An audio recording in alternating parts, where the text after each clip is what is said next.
So if your sacroiliac's out, you're going to have those key vertebrae.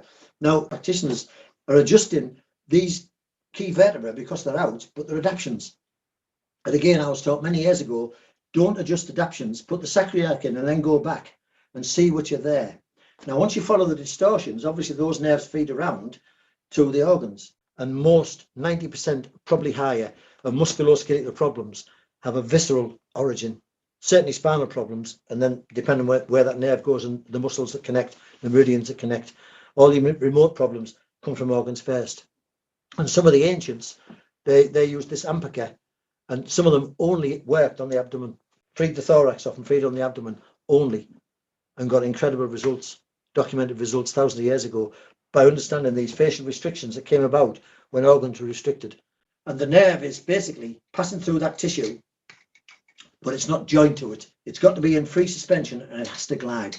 Now, when we do this with our wrist, and we do that with our wrist, or that with our elbow, and that with our elbow there, the nerve doesn't stretch.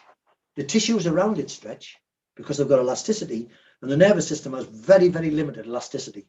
So anything that adheres to the nerve from inflammation, repetitive strain, or restriction coming through a conduit causes the nerve to drag. But also, when you look at tensegrity, what I was talking about earlier, if we don't cross the interface of the skin correctly, then we don't get through to the peripheral nervous system.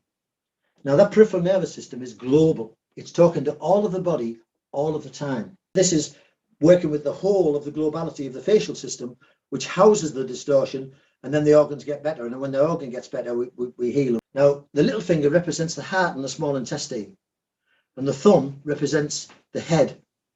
So when we got the opponent's pollici, you're bringing the head and the heart together. And that's why we said that was very important. But what it's showing is the visceral organs are sending messages which then create adaptations in the body. So if you don't balance the organs, and the organs are first. So I was taught by Dr. Rees and DeJarnett that the viscera was the most important thing. After you put the pelvis in, you've got to go to the organ and get rid of that distortion in there. But spirals and vortices are anti-gravity. That's the only anti-gravity thing is in the universe. So when that pushes against the limb bud at this level, it has to spiral, and so that's why the arm and the arm muscles are spiralic, and so is the sinew channel made of the collagen is spiralic. So if I take hold of his arm and I grab it, he can pull away. And if I'm stronger than him, I'll keep him. If he's stronger than me, I'll lose. If I put Sankaku Jimi on him, he can't pull away, and I'm not using any force.